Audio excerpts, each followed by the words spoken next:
Então, nesse vídeo eu vou falar sobre a síndrome de Cushing. Síndrome significa conjunto de sinais e sintomas, e no caso da síndrome de Cushing é o conjunto de sinais e sintomas causados por uma secreção ou exposição prolongada aos glicocorticoides. Então, por exemplo, uma pessoa que tem uma doença reumática, por exemplo, e faz uso crônico de corticoide, ela pode desenvolver síndrome de Cushing. Ou aquela pessoa que produz muito cortisol também pode evoluir com a síndrome de Cushing. Só para lembrar um pouquinho sobre a fisiologia do cortisol, o cortisol é um hormônio esteroide produzido a partir do colesterol. Ele é produzido na suprarrenal e a gente tem que ter dois estímulos para a suprarrenal produzir o cortisol. Então a gente tem um estímulo hipotalâmico, o hipotálamo produz e libera o CRH. O CRH ele vai até a hipófise e estimula a hipófise a produzir o ACTH. E o ACTH ele vai até a suprarrenal e estimula a suprarrenal a produzir o cortisol. O cortisol, uma vez produzido e liberado, ele é transportado no nosso organismo por uma proteína que a gente chama de CBG. Então, o hormônio que está ligado à proteína, ele não tem ação. Então, uma vez que a gente precisa do cortisol, a gente quebra essa ligação entre o cortisol e a CBG. E o cortisol passa a ser o cortisol livre para poder agir. Como é um hormônio esteroide, ele entra na célula sem pedir licença e vai agir no receptor intracelular. O cortisol, ele tem ações em todo o nosso organismo. Então tem ações no nosso metabolismo. Então lembrar que o cortisol, até o próprio nome já diz, é um glicocorticoide. Então todas as ações dele são voltadas para o metabolismo da glicose. Então é um hormônio hiperglicêmico que aumenta a resistência à insulina e ele promove lipólise. Então ele quebra principalmente a gordura periférica e aumenta a gordura visceral. Ele estimula a proteólise, então é um hormônio que quebra gordura e quebra proteína e desvia todo o metabolismo para a produção da glicose. É um hormônio que age também, por exemplo, nos ossos. Então, nos ossos, o glicocorticoide vai promover perda de massa óssea. Então, ele inibe osteoblasto, estimula osteoclasto, ele inibe a absorção de cálcio tanto no intestino como no rim. Então, isso tudo promove a perda de massa óssea, aumentando o risco da pessoa ter osteoporose. Ele tem ações no trato gastrointestinal, o excesso de cortisol pode causar, por exemplo, úlceras. Ações no sistema nervoso central, o excesso de cortisol pode causar distúrbios psiquiátricos, psicose. O glicocorticoide tem ações no aparelho cardiovascular, então ele aumenta a sensibilidade do aparelho cardiovascular às catecolaminas, então a gente vai ter vasoconstrição. O glicocorticoide pode ter, o cortisol em excesso pode ter ação mineralocorticoide, então retendo o sódio e eliminando o potássio. O excesso de cortisol causa déficit de crescimento em crianças. Então o cortisol ele tem ações em todo o nosso organismo. Uma vez liberado, para repetir, é transportado no plasma pela CBG e uma vez que a gente precisa, a gente quebra essa ligação, o cortisol passa a ser o cortisol livre e ele atua, dentro da célula. Então, quais seriam as principais causas de síndrome de Cushing? A gente tem as causas exógenas, então seria o uso crônico de glicocorticoide, e não só o glicocorticoide EV ou oral causa síndrome de Cushing, até mesmo pomadas, colírios, soluções nasais à base de corticoide podem causar síndrome de Cushing se forem usados cronicamente. E as causas endógenas, a gente tem as causas ACTH dependente, ou seja, o indivíduo está produzindo muito CRH ou muito ACTH, e esse excesso de ACTH estimula a suprarrenal a produzir cortisol. E temos as causas independentes do ACTH. Então, por exemplo, quando o cortisol ele é produzido em excesso na suprarrenal. Então, a gente pode ter um problema central, onde eu produzo muito ACTH e esse excesso de ACTH estimula a suprarrenal a produzir muito cortisol. Nesses casos, geralmente a gente tem um adenoma hipofisário produtor de ACTH, e esse excesso de ACTH estimula a produção de cortisol. Nesses casos, a gente vai chamar de doença de Cushing. Então a gente tem a síndrome de Cushing. Dentro da síndrome de Cushing, a gente tem a doença de Cushing, que seria então um adenoma hipofisário. Então tem um tumor na hipófise. Esse tumor é produtor de ACTH, e esse ACTH ele estimula o cortisol a produzir, a suprarrenal a produzir muito cortisol. Então o estímulo vem da hipófise, muito ACTH, o ACTH vai até a adrenal, estimula a adrenal a produzir o cortisol. A doença de Cushing, então ela é causada por um adenoma hipofisário, produtor de ACTH. Na maioria das vezes, em 75 a 90% das vezes, a gente encontra um microadenoma, ou seja, um tumor menor que 10 milímetros. Inclusive, em alguns casos, o tumor é pequeno e não é possível o reconhecimento dele a partir, por exemplo, da ressonância magnética. Então, doença de Cushing, para não esquecer, é quando a gente tem um adenoma hipofisário, produtor de ACTH. Na maioria das vezes, em até 90% das vezes, a gente vai encontrar um microadenoma. Então, macroadenoma é mais raro. E representa 80% dos casos de ACTH, dos casos dependentes de ACTH. Então, por exemplo, você faz o exame, o ACTH está alto e o cortisol está alto também. Então, você vai suspeitar da doença de Cushing, ou seja, um adenoma produtor de ACTH. Você faz a ressonância e não encontra o adenoma. Então, a gente pode ter uma produção ectópica de ACTH, que vai representar aproximadamente 20% dos casos de síndrome de Cushing ACTH dependente, ou seja, produzindo muito ACTH, eu tenho um hiperestímulo na adrenal para produzir cortisol.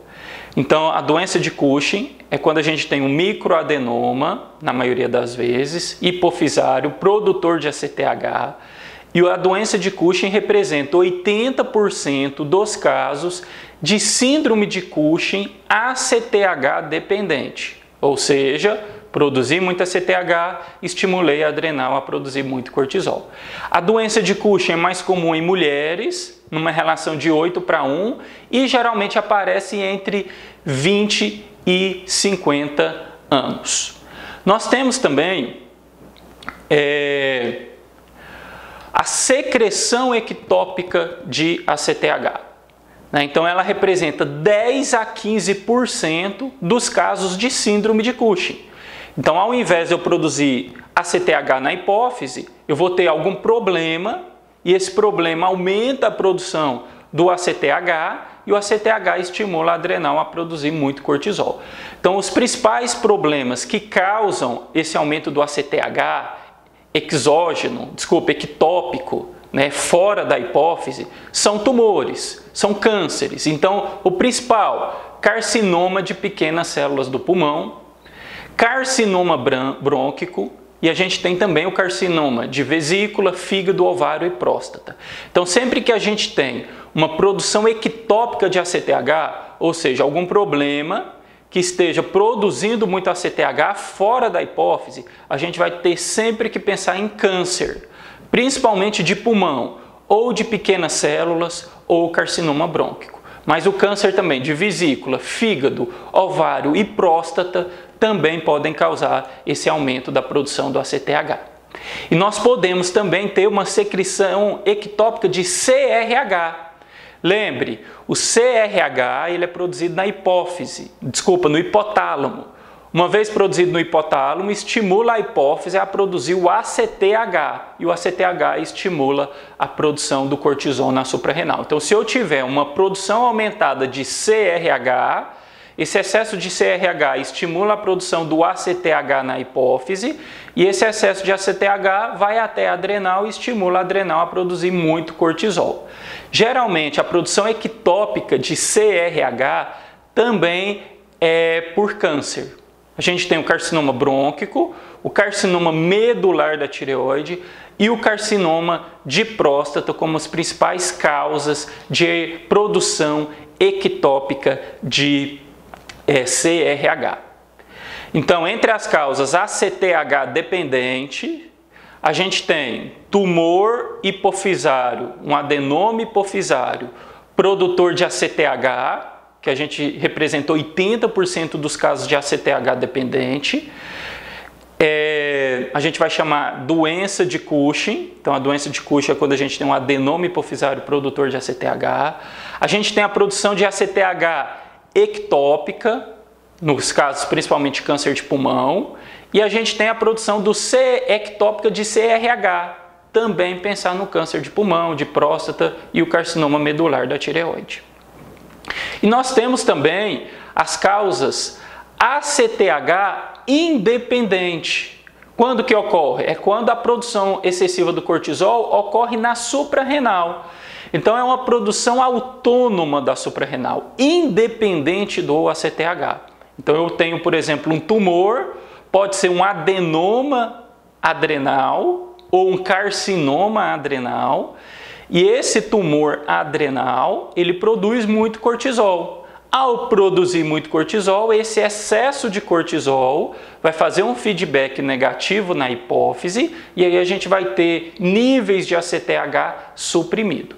Então, na síndrome de Cushing, eu tenho causas em que eu tenho excesso de ACTH e esse ACTH estimula a suprarrenal a produzir cortisol, e temos casos ACTH independentes, ou seja, é uma produção autônoma da adrenal, e essa produção autônoma vai inibir o eixo, inibindo a liberação do ACTH. As causas ACTH independentes representam 20% dos casos de síndrome de Cushing.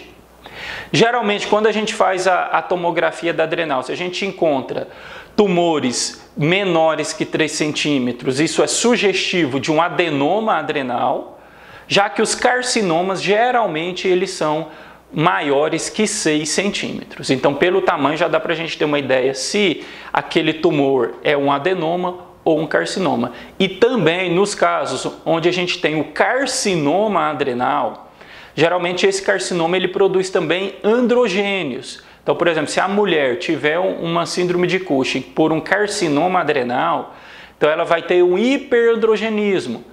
Alopecia androgênica, aumento dos pelos, aumento das acnes, aumento do clitóris. Então a gente vai ter sintomas de hiperandrogenismo. A gente tem também outras doenças que se associam à síndrome de Cushing. Então a gente tem a síndrome de McCune-Albright. Essa síndrome ela se caracteriza por endocrinopatias hiperfuncionantes. Então, dentro dessa síndrome, a gente pode ter, por exemplo, acromegalia, uma hiperprolactinemia, um hipertiroidismo. Então, a gente pode ter qualquer endocrinopatia hiperfuncionante, manchas, café com leite e displasia fibrosa. Então, alterações ósseas, mono ou poliostótica, ou seja, acometendo apenas um osso ou vários ossos. Então, essa doença ela se caracteriza por uma mutação da proteína G estimulatória. Então, essa proteína ela está hiperestimulada lá na glândula. Então, eu tenho, por exemplo, uma hiperestimulação da proteína G na tireoide. Então, essa mutação ela vai contribuir para um aumento da produção do hormônio tiroidiano. Então, a síndrome de McCune-Albright, ela se caracteriza por endocrinopatias hiperfuncionantes, e a síndrome de Cushing é uma endocrinopatia hiperfuncionante, já que a gente tem uma produção excessiva de cortisol, manchas café com leite e displasias ósseas. O complexo de Carney também pode se relacionar à síndrome de Cushing. Então, ela é uma neoplasia endócrina múltipla de origem familiar, se caracteriza pelos seguintes achados: hiperpigmentação da pele e mucosas, mixomas cardíacos e cutâneos, adenomas hipofisários, que podem ser produtores de hormônios, neoplasia testicular, adenoma ou câncer de tireoide e cistos ovarianos. Então, síndrome de McCune-Albright, complexo de Carney e hiperplasia adrenal macronodular. O que seria a hiperplasia adrenal macronodular? Acredita-se que com a exposição crônica ao ACTH, então a adrenal ela está sendo exposta ao ACTH, a um estímulo crônico do ACTH, esse estímulo crônico ele promove a formação de nódulos na suprarrenal e esses nódulos passam, a partir de determinado momento, a ter uma produção autônoma de cortisol. E aí a gente vai ter uma síndrome de Cushing ACTH independente. Ou seja, esses nódulos que foram formados passaram a produzir cortisol de forma autônoma e esse excesso de cortisol inibe a produção do ACTH lá na hipófise. O uso de corticoide por muito tempo é a principal causa de síndrome de Cushing. A gente vai chamar então de síndrome de Cushing iatrogênico. E ele é causado então pelo uso prolongado de glicocorticoide. É a principal causa de síndrome de Cushing. Então, para não esquecer, a principal causa de síndrome de Cushing é o uso crônico de glicocorticoide. E não só o glicocorticoide oral ou venoso. Então, glicocorticoide tópico, nasal e até mesmo em colírios pode causar uma síndrome de Cushing. O uso, por exemplo, de prednisona, 7,5 em doses maiores que 7,5 mg dia, dexametasona em doses maiores que 0,75 mg dia e hidrocortisona maior que 30 mg dia já são suficientes para causar a síndrome de Cushing. Nós temos uma outra condição que se chama pseudo-Cushing. A pseudo-Cushing ou pseudo-Cushing pode mimetizar os achados clínicos da síndrome de Cushing. Nesses casos, geralmente, a gente tem um hipercortisolismo discreto. Então, a gente faz, por exemplo, a dosagem do cortisol livre urinário, e esse cortisol livre urinário, ele está em 2 a 3 vezes, os valores estão 2 a 3 vezes maiores do que o limite superior da normalidade. E essa pseudo-Cushing é comum em doenças psiquiátricas, obesidade, síndrome dos ovários policísticos e alcoolismo. Então, nesses casos, esse aumento discreto do cortisol, ele é causado pela doença de base. Então, ao tratar a doença de base, a gente tem melhora desse hipercortisolismo. Então, seria achados clínicos sugestivos de Cushing, um hipercortisolismo discreto, mas que pode ser justificado por algum outro problema, como doenças psiquiátricas, obesidade, síndrome dos ovários policísticos e alcoolismo. E o tratamento é tratar a doença de base, que geralmente esse hipercortisolismo leve melhora. A gente tem também a síndrome de Cushing cíclica, que é uma secreção excessiva de cortisol, mas ela é esporádica e recorrente. Então, a gente tem períodos em que o paciente tem níveis normais de cortisol e períodos em que esse cortisol ele aumenta. E, geralmente, é um desafio diagnóstico. Por quê? Porque a gente tem que fazer os exames para diagnóstico naquele período em que o paciente está produzindo muito cortisol. E se a gente fizer os exames no período em que ele não produz, todos os exames virão normais. Então, às vezes, o diagnóstico dessas situações é um pouco mais complicado.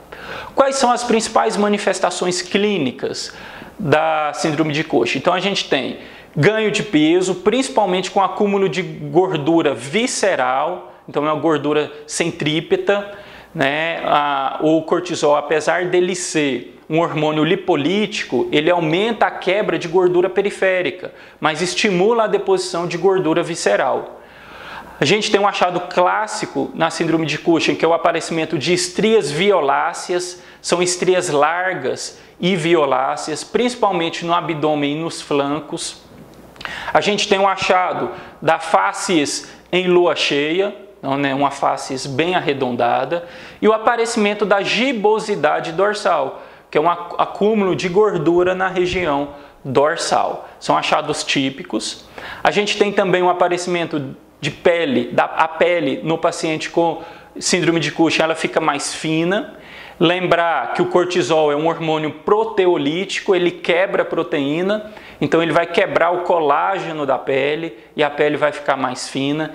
Em crianças, a gente tem retardo do crescimento, Como o cortisol, como eu acabei de comentar, ele é proteolítico, ele vai quebrando, né, as proteínas dos vasos sanguíneos, então a gente vai tendo fragilidade capilar. Então o paciente ele começa a ter aparecimento de hematomas, às vezes até espontâneos.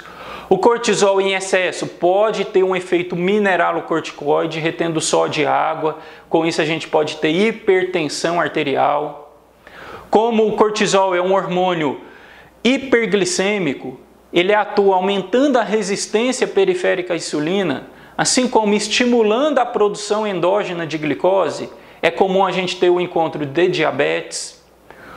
O cortisol ele tem ações no trato gastrointestinal, pode causar úlceras no trato gastrointestinal. É comum o aparecimento de alterações menstruais, impotência, já que o excesso de cortisol geralmente inibe o eixo gonadotrófico.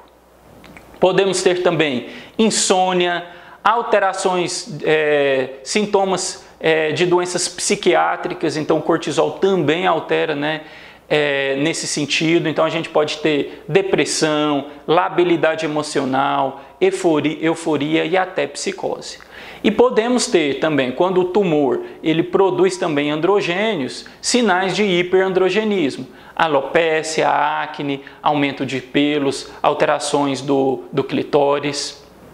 O cortisol, ao atuar nos ossos, ele vai promover perda de massa óssea, então a gente pode encontrar osteoporose, osteopenia. E podemos ter também na síndrome de Cushing alterações do metabolismo, como diminuição do HDL e aumento do triglicerídeo. Então o cortisol, como ele atua em todo o organismo, a gente vai ter alterações sistêmicas no caso da síndrome de Cushing. Como é que a gente vai fazer o diagnóstico da síndrome de Cushing? Então a primeira coisa é confirmar a secreção excessiva de cortisol. Então, primeira coisa, são os exames de rastreamento. A gente vai saber se esse paciente está produzindo muito mesmo cortisol ou não. Então, a gente tem basicamente 4 exames para fazer.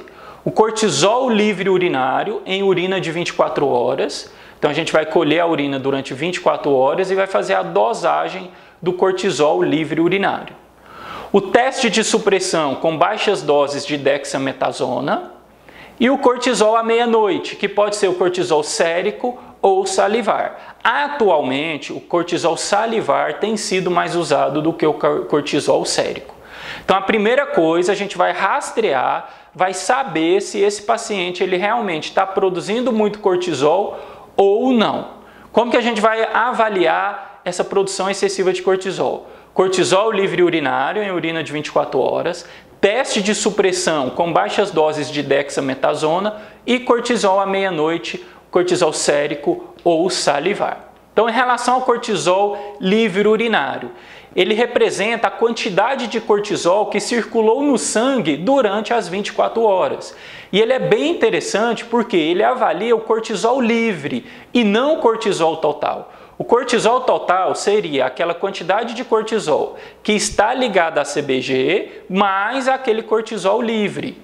Então, vários problemas podem comprometer a avaliação do cortisol total. Então, por exemplo, o uso de anticoncepcional. O anticoncepcional oral, ao ser absorvido pelo organismo, ele tem um processo de passagem, primeira passagem hepática. Essa passagem pelo fígado aumenta a produção da CBG. Então, se você fizer a dosagem do cortisol sérico, esse cortisol ele pode vir alto. Por quê? Porque o uso do cortisol aumentou a quantidade da CBG. Então, o cortisol livre urinário ele tem a vantagem de dosar o cortisol livre. Então, ele tem uma vantagem em relação à dosagem do cortisol, por exemplo, sérico. Então, ele não sofre influência de condições que alterem os níveis da CBG, da globulina transportadora do cortisol. Quando é que a gente vai considerar positivo o teste? Quando ele tiver 3 vezes maior que o limite superior da normalidade. Então, lembra lá no pseudo-Cushing, quando a gente tem o cortisol livre urinário 2 a 3 vezes maior que o limite superior da normalidade. Na síndrome de Cushing, a gente vai considerar como positivo o cortisol livre urinário maior que 3 vezes o limite superior da normalidade. E sempre é interessante repetir pelo menos 3 vezes o exame. A gente pode pedir também, para confirmar o excesso de cortisol, o cortisol à meia-noite, que pode ser cortisol sérico ou salivar. Como eu já comentei, hoje em dia se prefere o cortisol salivar, já que o cortisol salivar, ele também mede o cortisol livre. Lembrar que o cortisol, quando fisiologicamente, ele tem um pico de liberação pela manhã, por volta das 7 horas é onde a gente tem o pico de liberação do cortisol, depois os níveis de cortisol eles vão diminuindo, para ter níveis mínimos à meia-noite. Só que na síndrome de Cushing a gente perde esse ciclo circadiano e aí a gente tem uma liberação excessiva de cortisol durante o dia todo. Então na síndrome de Cushing a gente vai encontrar níveis de cortisol aumentados à noite, quando a gente esperava que esse cortisol estivesse baixo. Então, os indivíduos que não têm síndrome de Cushing, a gente espera um cortisol sérico à meia-noite menor que 1,8 microgramas por decilitro. A maioria dos pacientes com síndrome de Cushing tem cortisol à meia-noite maior que 5, maior que 7,5 microgramas por decilitro. Então a gente pode dosar o cortisol sérico à noite, lembrar que o cortisol é o hormônio do estresse, então qualquer evento estressante aumenta o cortisol, então isso é uma desvantagem do cortisol sérico, porque o paciente ele vai ter que ser acordado, geralmente já deixa puncionada a veia, né? Porque se puncionar ele vai ficar ansioso, vai ter dor e o cortisol pode aumentar por isso. Então o cortisol sérico à meia-noite tem algumas desvantagens, mas pode ser feito para confirmar o excesso da produção do cortisol. Então, o normal do cortisol sérico à meia-noite menor que 1,8. Se tiver maior que 1,8, isso sugere um excesso de produção do cortisol. A gente pode também, então, fazer o cortisol salivar à meia-noite. Ele tem a vantagem de dosar a fração livre do cortisol, assim como o cortisol livre urinário. Ele é confortável, é indolor, então não vai gerar estresse para o paciente. Pode ser feito ambulatorialmente. O paciente pode ficar na casa dele à meia-noite, né? Ele cospe no tubo e leva para o laboratório esse material. Quando que é que a gente considera positivo o cortisol salivar? Quando ele estiver acima do valor de referência. E o outro teste que a gente pode fazer para confirmar a produção excessiva de cortisol é o teste de supressão com 1 mg de dexametasona. Então, eu vou dar para o meu paciente 1 mg de dexa às 23 horas, então ele vai tomar um comprimido, né, 1 mg de dexametasona às 23 horas, e o que eu espero? Que essa dexametasona, ela iniba a produção do ACTH, faça um feedback negativo na hipófise, diminuindo a produção do ACTH. Ao diminuir a produção do ACTH, eu tenho menos estímulo adrenal para produzir o cortisol, ou seja, o meu cortisol vai ficar baixo. Então, se eu der 1 mg de dexametasona e dosar o cortisol às 8 horas da manhã do outro dia, o normal seria um cortisol menor que 1,8 microgramas por decilitro. Então, vou repetir. Vou dar 1 mg de dexametasona às 23 horas e dosar o cortisol às 8 horas do dia seguinte. O que é normal? É o cortisol estar menor que 1,8 microgramas por decilitro. Então, a pessoa que não tem síndrome de Cushing, o cortisol às 8 horas ele vai estar menor que 1,8 microgramas por decilitro. Aquele que tem síndrome de Cushing, o cortisol vai estar maior que 1,8 microgramas por decilitro. Então, eu posso também usar o teste da dexametasona com 2 mg de dexametasona. Então eu vou aplicar 0,5 mg de 6 em 6 horas por 2 dias, com dosagem do cortisol 6 horas após a última dose. Níveis maiores que 1,8 microgramas por decilitro também sugere o diagnóstico. Então tem como eu fazer 2 testes da dexametasona. 1 miligrama, dose única com dosagem do cortisol às 8 horas e 0,5 miligramas de 6 em 6 horas por 2 dias com dosagem do cortisol 6 horas após a última dose. Então são esses os exames que a gente faz para confirmar o excesso de cortisol. Eu tenho então algumas possibilidades. Eu posso pedir cortisol livre urinário, ele vai ter que estar 3 vezes acima do limite superior da normalidade. Lembrar do pseudo-Cushing, que a gente tem 2 a 3 vezes o limite superior da normalidade. Eu posso dosar o cortisol sérico à meia-noite, que vai ter que estar menor que 1,8. Acima de 1,8 eu confirmo a produção excessiva de cortisol. Cortisol salivar à meia-noite. Se estiver acima do valor de referência, eu confirmo também a produção excessiva. E tem os testes com a dexametasona. 1 mg de dexa à meia-noite, às 23 horas, com dosagem do cortisol às 8 horas. O normal é um cortisol às 8 horas menor que 1,8. Se tiver maior que 1,8, eu confirmo também a produção excessiva de cortisol.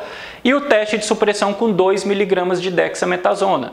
Eu vou dar para o meu paciente 0,5 mg a cada 6 horas de dexametasona por 2 dias e dosar o cortisol 6 horas após a última dose. Então, níveis maiores que 1,8 confirma a produção excessiva. Então, para confirmar a produção excessiva de cortisol, eu tenho esses exames. A partir do momento que eu cheguei a essa conclusão, meu paciente está produzindo muito cortisol, o próximo passo é saber se esse excesso de cortisol é ACTH dependente ou ACTH independente. Então, eu vou dosar o ACTH. Se eu tiver ACTH alto, isso significa que eu tenho um problema, né? Posso ter um adenoma hipofisário, produtor de ACTH, ou produção ectópica de ACTH, e esse excesso de ACTH está estimulando a suprarrenal a produzir cortisol.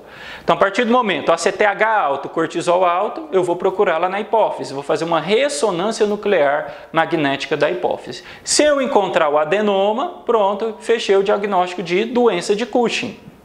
Mas se eu fizer a ressonância nuclear magnética e não encontrar o adenoma, eu posso ter 2 condições. Ou eu tenho um adenoma que é muito pequeno e não foi visto pela ressonância, ou eu tenho a produção ectópica de ACTH. Então, o que eu posso fazer? Uma tomografia de tórax, de abdômen, de pescoço, para tentar encontrar esse possível tumor produtor de ACTH.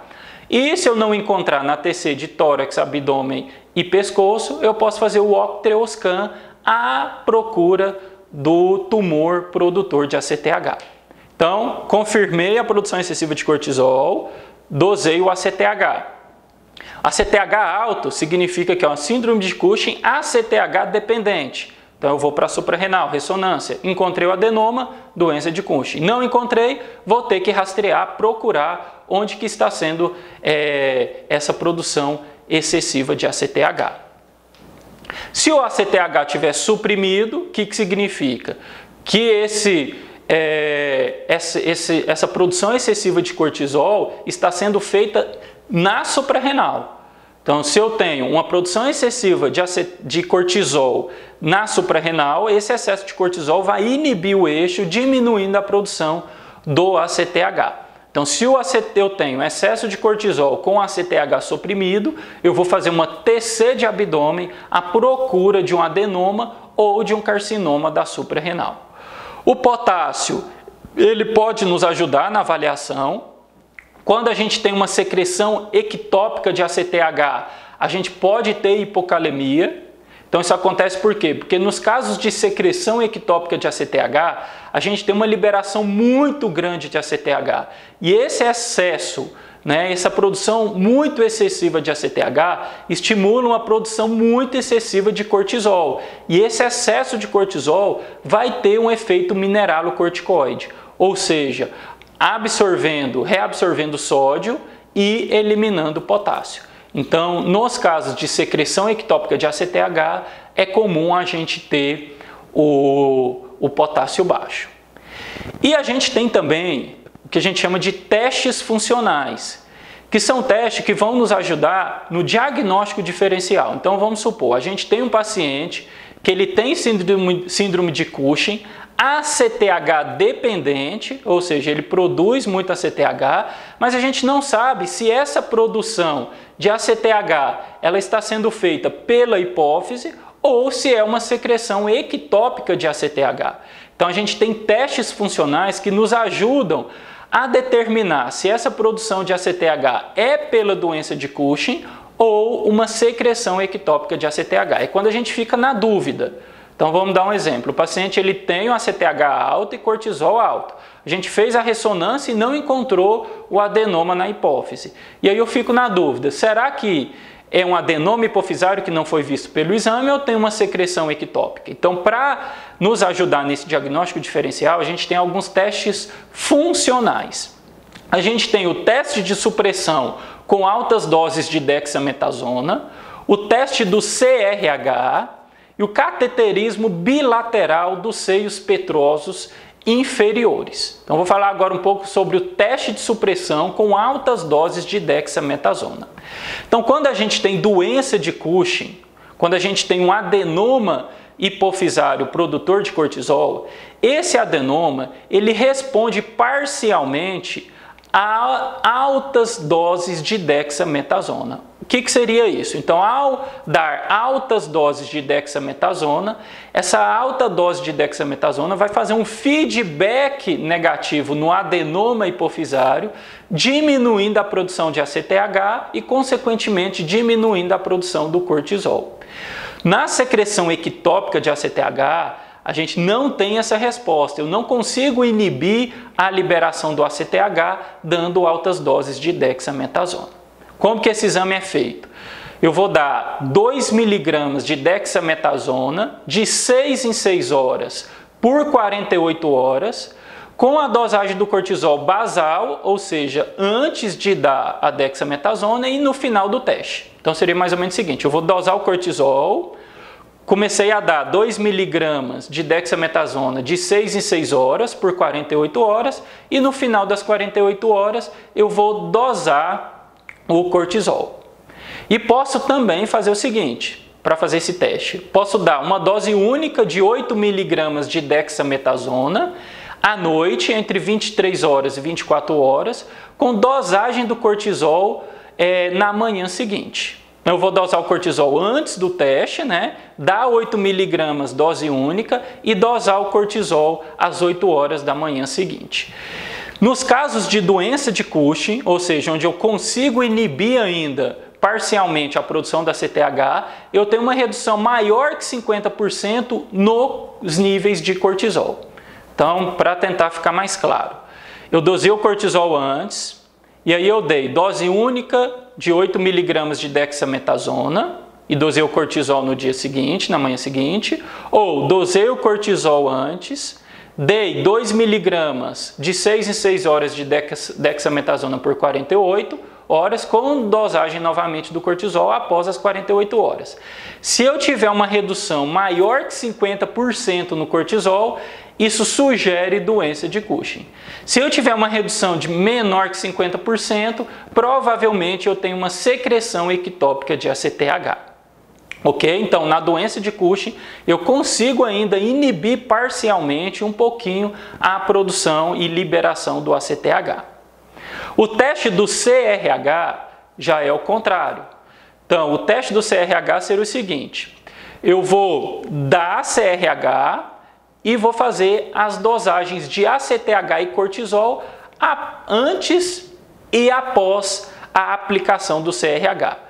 Nos casos de doença de Cushing, eu tenho uma resposta aumentada ao CRH. Esse teste ele não é tão bom porque ele não consegue distinguir pessoas normais de pessoas com doença de Cushing. Ou seja, se eu pegar uma pessoa que não tem doença de Cushing e aplicar CRH nela, a gente vai ter um aumento tanto da produção do ACTH como do cortisol. Então, como que esse teste é feito? Eu vou dar 100 microgramas de CRH com dosagem de ACTH e cortisol 15 minutos antes do teste e a cada 15 minutos por 1h30. Então, dosei ACTH e cortisol 15 minutos antes do teste, apliquei CRH e vou dosar ACTH e cortisol a cada 15 minutos por 1h30. Uma elevação maior que 20% no cortisol e 35% no ACTH indica doença de Cushing. Ou seja, então na doença de Cushing a gente tem uma resposta maior à produção do ACTH e do cortisol quando a gente compara com a secreção ectópica do ACTH. E o teste de maior precisão para diferenciar a doença de Cushing da secreção ectópica é o cateterismo bilateral dos seios petrosos inferior. Então a gente vai colocar catéteres nos seios petrosos e vai dosar ACTH no seio petroso e na periferia e vai fazer uma comparação. Então a gente tem condição de saber se esse ACTH está sendo produzido centralmente, né, na hipófise, ou se está sendo produzido perifericamente. Então a gente vai fazer dosagens basais, vai dosar o ACTH no seio petroso e na periferia, e dosar também com 1 minuto, 3 minutos, 5 minutos, 10 minutos e 20 minutos após a administração de CRH, 1 microgramas por quilo. A relação ACTH basal central com a periférica, se for maior que 2:1, ou seja, uma quantidade de ACTH que seja o dobro centralmente em relação à periferia, isso sugere doença de Cushing. E após estímulo, se eu tiver uma relação central-periférico de 3:1 ou mais, isso também sugere doença de Cushing. Ou seja, uma relação maior da quantidade de ACTH do cateterismo em relação à periferia, isso sugere também a doença de Cushing, que seria o tumor hipofisário, o adenoma hipofisário produtor de ACTH. O tratamento da doença de Cushing, que é quando a gente tem um adenoma produtor de ACTH, é cirúrgico, então é cirurgia transesfenoidal. Em alguns casos, após a cirurgia, a gente faz radioterapia, principalmente naqueles casos resistentes ou na recidiva. Então, a gente pode tratar cirurgicamente. Se esse paciente ele não obter cura ou tiver uma recidiva, a gente pode fazer também a radioterapia. E em alguns casos, principalmente naqueles casos graves, persistentes, ou que a gente tenha recidiva após cirurgia e radioterapia, a gente pode fazer a adrenalectomia bilateral, ou seja, tirei as duas suprarrenais. Isso, né, acaba causando como efeito colateral a deficiência de cortisol, a deficiência da aldosterona. Então o paciente ele vai ter que fazer uma reposição provavelmente cronicamente de cortisol e de mineralocorticoide. E essa adrenalectomia bilateral, ela também pode ter uma outra complicação, que é a síndrome de Nelson. Porque eu tirei a suprarrenal, mas o tumor continuou lá na hipófise. E esse tumor ele pode ter um crescimento acelerado, invadindo as regiões adjacentes. A síndrome de Nelson ela se caracteriza por níveis muito altos de ACTH, que podem chegar até 10.000, então variando de 1.000 a 10.000. Se caracteriza também por uma hiperpigmentação cutânea e por um crescimento progressivo do tumor hipofisário. Nos casos da síndrome de Nelson, o tratamento é tentar fazer uma cirurgia também, tentando diminuir o tamanho do tumor. Na maioria das vezes não se consegue ressecar o tumor por completo, porque geralmente é um tumor muito grande, então pelo menos tirar, né, tentar diminuir o tamanho do tumor. Nos casos onde a gente tem a síndrome de Cushing ACTH independente, ou seja, produção autônoma do ACTH na suprarrenal, o tratamento também é cirúrgico. A gente vai tirar ou vai tirar o adenoma, se for um carcinoma, se ainda for um carcinoma operável, retirar também esse carcinoma da adrenal. E nesses casos, como a gente tem, como uma glândula ela estava hiperfuncionante, ela acaba atrofiando a outra. Então esse paciente, ao retirar uma suprarrenal, provavelmente a outra glândula vai ficar atrofiada e ele vai ficar com deficiência de cortisol temporariamente. Então a gente vai ter que repor esse cortisol por um tempo até que a outra glândula se recupere. A gente pode também usar na síndrome de Cushing alguns medicamentos.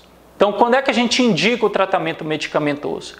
No pré-operatório, em alguns casos, para estabilização clínica do paciente. Então, aquele paciente, às vezes, que está produzindo muito cortisol, a gente pelo menos diminui essa produção temporariamente no pré-operatório, para ele poder fazer a cirurgia com mais segurança. Naqueles pacientes que não obtiveram cura, a gente pode também fazer, uso de alguns medicamentos, e nos casos de recidiva. Quais são os principais medicamentos que a gente tem? A gente tem medicamentos que bloqueiam a esteroidogênese, então todo aquele processo de produção dos esteroides, a gente pode inibir algumas enzimas e inibindo assim a produção desses hormônios. Então a gente tem a metirapona. A metirapona ele inibe a 11-beta-hidroxilase, bloqueando a produção e secreção do cortisol. A dose é de 750 mg a 6 gramas por dia e a gente vai monitorar os níveis de cortisol para encontrar a dose ideal. E como efeito colateral a gente pode ter uma insuficiência adrenal. Então o remédio ele pode inibir tanto a produção do cortisol a ponto da gente ter uma insuficiência adrenal. A gente tem também o etomidato. O etomidato ele inibe algumas outras enzimas da esteroidogênese. Então o etomidato inibe 11-beta-hidroxilase, 11-alfa-hidroxilase e a 17-20-liase. O uso do etomidato é um pouco limitado, por quê? Porque ele é de uso EV. Então ele é usado principalmente quando a gente tem uma emergência, quando a gente tem altíssimos níveis de cortisol, e esses altos níveis de cortisol, por exemplo, podem levar a aumento do risco de morte. Então, nesses casos, a gente pode usar o etomidato. Ele geralmente é usado com uma dose de ataque de 5 mg de dose de ataque e com uma dose de manutenção de 0,03 a 0,3 mg por quilo por hora. Como efeito colateral, a gente pode também ter a insuficiência adrenal. Inibiu tanto a produção do cortisol que esse cortisol ficou baixo e a gente teve a insuficiência adrenal. Como inibidor da esteroidogênese também a gente tem o cetoconazol. Então o cetoconazol inibe a 17-20-liase, a 11-beta-hidroxilase, a 17-beta-hidroxilase e a 18-hidroxilase. É usado na dose de 400 a 1.200 mg dia e geralmente dividido em 4 tomadas. Como efeitos adversos, hepatotoxicidade, racho cutâneo, náusea, vômitos e até hipogonadismo. Por quê? Porque pode comprometer também a produção dos esteroides. Lembrar que a gente está inibindo a esteroidogênese. E como hormônios esteroides, a gente tem também a aldosterona e os hormônios sexuais, Estradiol, testosterona também são hormônios esteroides. A gente tem também o mitotano, que ele bloqueia a clivagem do colesterol. Lembrar que os hormônios esteroides eles são derivados do colesterol e inibe também a 11-beta-hidroxilase. Ele pode ter um efeito adrenolítico persistente, levando até mesmo à atrofia da glândula. Então esse paciente ele pode evoluir com uma deficiência crônica de corticoide e uma atrofia da glândula adrenal. A dose é de 4 a 9 mg. E os efeitos adversos mais comuns são sintomas relacionados ao trato gastrointestinal, diarreia, náusea, vômito e insuficiência adrenal por inibição da produção dos hormônios esteroides. E a gente tem alguns outros medicamentos que atuam no eixo hipotálamo-hipofisário, que são os neuromoduladores do eixo hipotálamo-hipófise. A gente tem a ciproheptadina. Foi um medicamento desenvolvido inicialmente como um medicamento para aumentar apetite. Ele é um antagonista da serotonina e histamina e o mecanismo de ação ainda não é muito compreendido. Parece reduzir a liberação do CRH. Ou seja, ao diminuir a liberação do CRH, a gente tem um estímulo menor para a produção do ACTH e com isso um estímulo menor para a liberação do cortisol. A dose é de 24 mg dia e como efeito adverso a gente tem sedação e o próprio aumento do apetite. A gente tem a cabergolina. Lembrar que a cabergolina é o medicamento de primeira escolha para o tratamento da hiperprolactinemia. Mas a gente sabe que os adenomas produtores de ACTH, lá na doença de Cushing, podem ter receptores para dopamina. Então, a dose, nesses casos, a gente vai usar de 1 a 7 miligramas dia e pode ser que o paciente responda ou não a esse medicamento. E temos como efeitos adversos mais comuns astenia, tontura e náuseas. A gente tem os análogos da somatostatina, o mais estudado, hoje é reconhecido como um medicamento para tratamento de síndrome de Cushing, é o pasireotide. Pasireotide seria um antagonista da somatostatina, indicado para tratamento da doença de Cushing. Então a gente sabe também que os adenomas produtores de ACTH, lá da doença de Cushing, também têm receptores para somatostatina. A dose varia de 600 a 1.200 miligramas dia e os efeitos adversos mais comuns, náuseas, vômitos, dor abdominal, diarreia, hiperglicemia e colelitíase. Então, o análogo da somatostatina, pasireotide, hoje é um medicamento indicado para tratamento da doença de Cushing. Então vamos lá para fazer algumas questões. Uma mulher de 30 anos é hipertensa e obesa e ela tem obesidade principalmente em região abdominal, onde apresenta estrias, ou seja, então a gordura visceral mais estrias.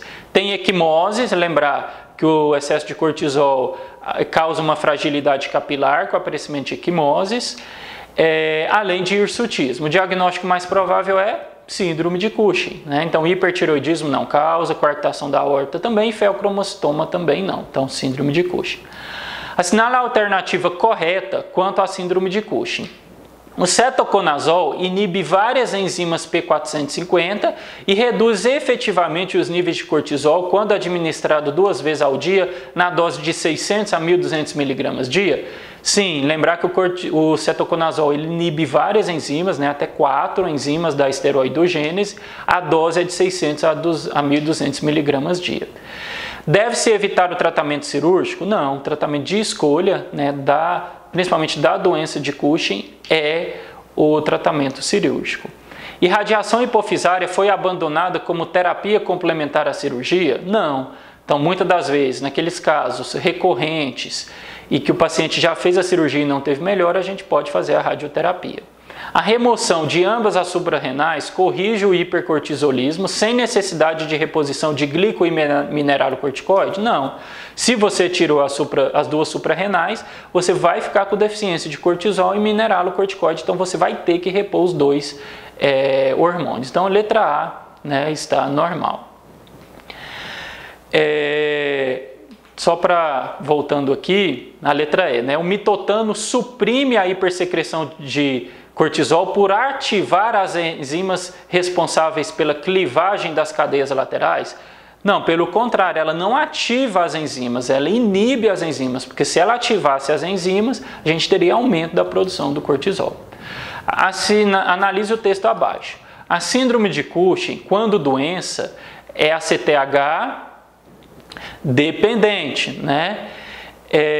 Então a doença de Cushing, né? Quando doença de Cushing é ACTH dependente, com frequência relativa de 70 a 80% dos casos, né? Então a doença de Cushing ela é em torno de 80% dos casos de síndrome de Cushing ACTH dependente, é mais frequente, lembrar, no sexo feminino, 8:1, e a maioria é determinada por microadenomas. Então lembrar que até 90% dos casos de doença de Cushing é por um microadenoma. São exames complementares capazes de caracterizar a presença da síndrome de Cushing, ou seja, a produção excessiva de cortisol. Então, cortisol livre urinário? Com certeza. Ressonância? Não, a ressonância é mais para localizar, né, o tumor ou na hipófise ou na suprarrenal. Lembrar que na hipófise a gente usa sempre a ressonância e para avaliar adrenal, tomografia. Teste de supressão com dexametasona? Com certeza. Cortisol plasmático e salivar à meia-noite? Com certeza também, então a resposta seria a ressonância. Uma paciente de 39 anos, do sexo feminino, com ganho de peso, 15 quilos, e aparecimento de pelos e acnes no rosto, há 5 anos. Há 8 meses, surgimento de amenorreia e hipertensão. O exame físico, IMC de 28, face esconchigoide e pletora facial. Na avaliação laboratorial, cortisol urinário de 700, e 500 microgramas por 24 horas, o normal é de 30 a 300, então ela fez 2 exames, os 2 estão aumentados.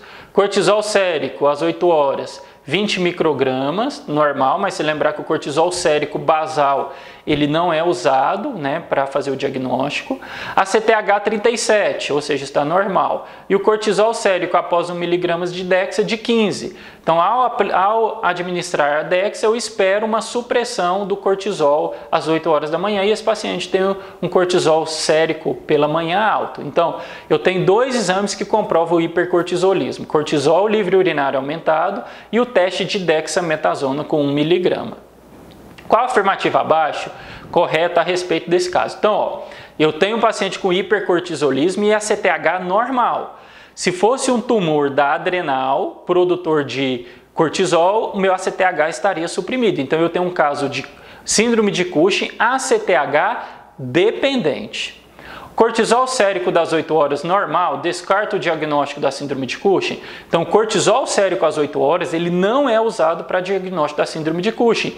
A gente usa ele, vamos lembrar, lá na insuficiência adrenal, não tem nada a ver com síndrome de Cushing.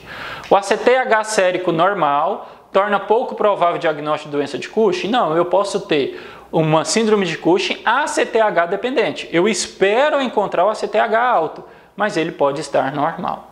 O ACTH acima de 15 sugere uma síndrome de Cushing ACTH dependente, devendo-se diferenciar uma fonte ectópica ou hipofisária? Sim. Então, se é ACTH dependente, eu posso ter uma produção hipofisária de ACTH, doença de Cushing, ou uma produção ectópica de ACTH, que aí eu vou procurar sempre os tumores, principalmente pulmão.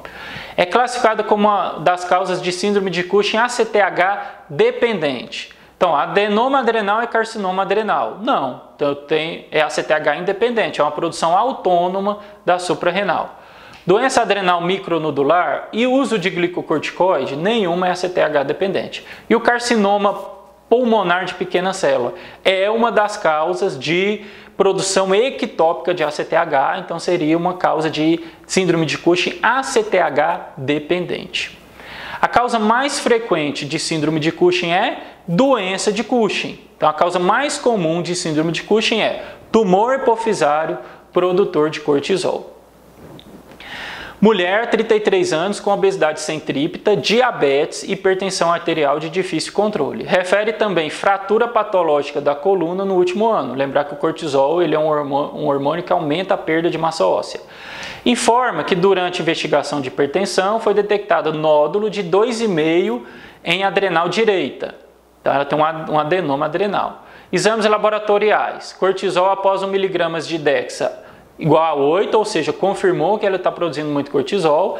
2 de dosagem de cortisol salivar noturna elevadas. Então, confirmou o excesso de cortisol por 2 exames. Cortisol salivar à meia-noite e o teste com 1 mg de Dexa. E o ACTH de 30. Então, é o seguinte, essa questão quer confundir a gente, né? Então, ele colocou o adenoma da suprarrenal, só que se esse adenoma estivesse produzindo muito cortisol, o ACTH estaria suprimido. E a gente tem um ACTH normal. Então, esse caso a gente tem uma síndrome de Cushing ACTH dependente. Então, onde que eu vou procurar primeiro? Na hipófise. Então, eu vou fazer uma ressonância da célula túrcica à procura de um adenoma hipofisário produtor de ACTH. Ou seja, à procura da doença de Cushing, que é a principal causa de síndrome de Cushing ACTH dependente. Norma, 43 anos, está sendo submetida à investigação diagnóstica em função de obesidade centrípeta, hipertensão arterial sistêmica grau 1, diabetes e equimose superficiais nos membros, havendo a hipótese de síndrome de Cushing. Está realizando exames de imagem e dosagens hormonais. Sobre a investigação diagnóstica de pacientes e que se contempla a presença da síndrome de Cushing, pode-se afirmar: pacientes com incidentalomas de adrenal devem sempre ser avaliados quanto à possível presença de síndrome de Cushing? Com certeza. Então, o que seria um incidentaloma adrenal? Seria o paciente fez uma tomografia por algum outro motivo e viu lá que tem um adenoma da adrenal. Então, quando a gente tem um incidentaloma adrenal, a gente tem que investigar se esse adenoma produz algum hormônio. Então, a gente vai ter que avaliar feocromostoma, doença de Cushing, se está produzindo muito androgênio, se está produzindo muita aldosterona e hiperaldosteronismo, então a letra A, né, já está correta. Qual a melhor opção para rastreio de síndrome de Cushing? ACTH plasmático e ressonância magnética? Não, então rastreamento a gente vai avaliar se o paciente ele está produzindo muito cortisol. Então seria cortisol livre urinário, cortisol salivar ou sérico à meia-noite e teste de supressão com 1 mg de Dexa. Então, letra C. Cortisol livre urinário, 3 amostras, cortisol salivar às 23 e teste de supressão com 1 mg de Dexa. Ok? Espero que vocês tenham gostado. Até mais!